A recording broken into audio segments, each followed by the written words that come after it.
Alrighty. So in our everyday lives, we are familiar with Newton's concept of absolute space and absolute time as the stage on which physical events occur. Now, when Einstein introduced his theory of general relativity, he shattered this image and promoted the union of space and time, i.e. space-time, as a dynamical physical object. Now, Newton's concept is much closer to our everyday intuition than Einstein's curving, dynamically bending space-time. However, this is not the end of the road. Ultimately, we want to unify quantum theory and gravitation. And to do this will probably require to go even further from our everyday intuition. Now, one such idea is to describe our physical world completely in relative terms. That means that any notion of time and space is completely meaningless without reference to physical objects. But now you may say, well, wait, what does here and now actually mean? I mean, you can see I'm here and somehow now. And now the point is, in our everyday notion, we're actually quite familiar with relative frameworks. Like if you ask me where I am, I wouldn't go look up my longitude and latitude, but I'd tell you like, well, I'm like 2 meters from that wall and like 4 meters from over there. And since we haven't discovered levitation yet, I'm obviously standing on the ground, right? Now you can do that further. We're in Degginger. That's like the Ex-house in Wallenstraße, goes to Neupfarrplatz, and so on and so forth. That is all fine, but if we go more than a few blocks, it quickly gets too complicated, and it makes more sense to resort to sort of the coordinate space of, so we identified the North Pole, the South Pole, and Greenwich, and everything else is identified in terms of longitude and latitude. Now, this is all fine when we talk about like things like the North Pole, South Pole, and like any building here is sort of like in a fixed point. But what happens if the things we want to describe are actually all in motion? Like think, for example, all the elementary particles in the beginning of the universe, when they were all moving around, it was a hot, dense gas. Like how do any of them sort of like know where, in a sense, they are, right? And so the idea is we want to explain, or I want to explain you how, even in that setting, we can find an as simple as possible reference system with respect to which we can describe this. Now, I brought to you here a bunch of moving points, and the important thing is the points you're looking at, they correspond to an event, to something that happened in the physical world. Now, the idea is, of course, we stripped away all the information except for the relative dynamics between the points. And of course, we had to rescale it to fit the screen here. Now, we're going to do a game here. So eventually you will have to guess what we're looking at. And so now it's probably kind of hard, but I'm gonna develop this. And so the idea is you give a show of hand if you think you know what you're looking at. So don't spoil it. That means don't discuss with each other, just think for yourself. And when I ask you to raise your hand if you think you know what this is, then do so. So, okay, let's start here. So anybody, if you think you know what this is, please raise your hand. Okay, so I see one hand, everybody else not. So that's good. So that's pretty hard, right? So now the idea is that it becomes clearer once we find a suitable frame. So once we change how we display this dynamic. And so now we have to do a little bit of basic math. Namely, when I want to place I build my cloud of points point by point. The first one I can place anywhere because all I have is the relative information, right? Now, once I want to place the second one, since I know how far B is from A, I can only place it somewhere here on this circle with appropriate radius. So choosing B essentially corresponds to choosing a distance. For the third point C, I know the distance from A and B, and so all I'm left with is essentially either the point here or the point here. Now, the important thing is that at the end of the day, or if we then place any further points, like once we choose C, any further point is completely fixed where it is. And the choice of C, as you can see here, basically just corresponds to a choice of orientation relative to this line between connecting A and B. And so since we're interested in the relative dynamic, or like in recognizing a pattern in the dynamics, it doesn't really matter where C is. So now, next step, I fixed one point here, one random point, without thinking much. And the question is, we want to find actually a good point from this data set and a good direction from the information of the points alone. So now we have this cloud of moving points, and now we have to choose some points here and somehow fix them. So what are the kind of properties we could be looking for? Any suggestions? So we have a bunch of points, and so we don't only have them at one point, but we have them moving around, right? Okay, we have a suggestion. The maximum and minimum of distance to a point which is fixed.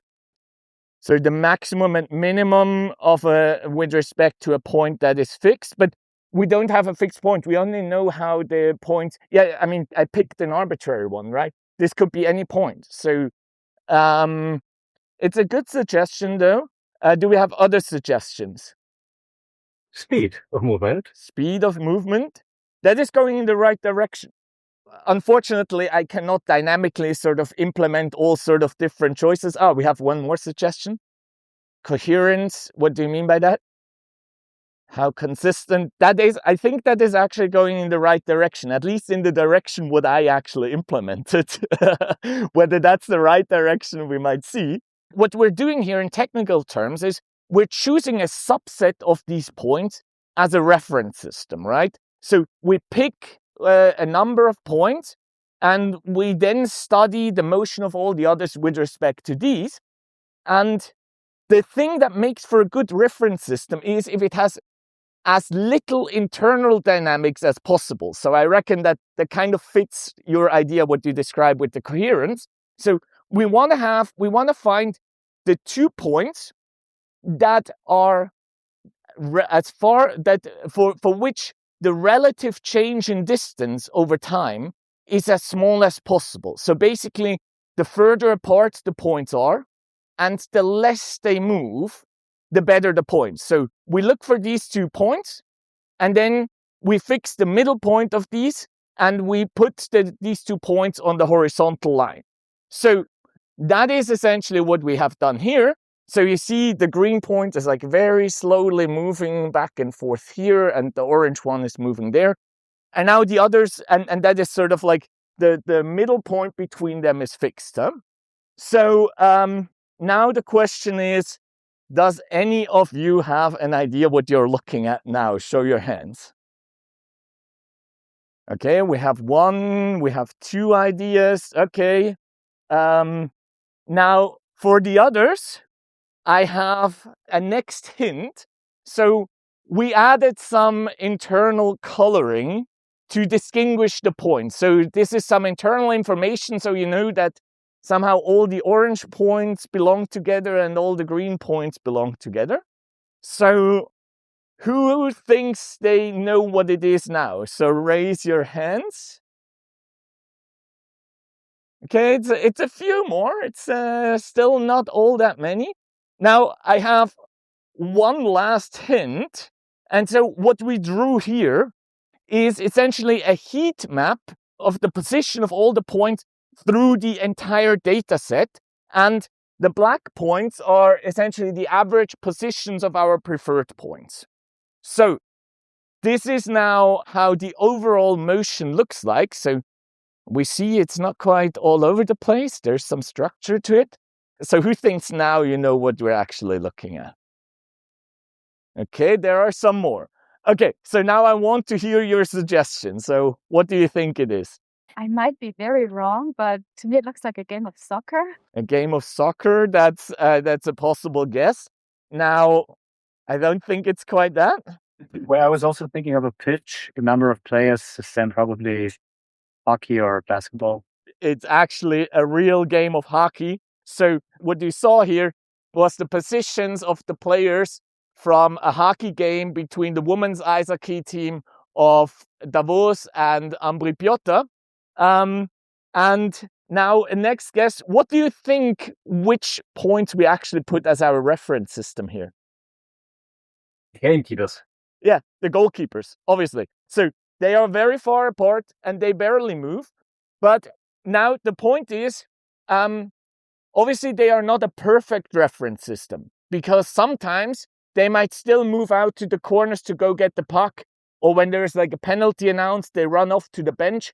And so the reference system becomes unstable, but we have an additional set of data here, namely the players on the bench.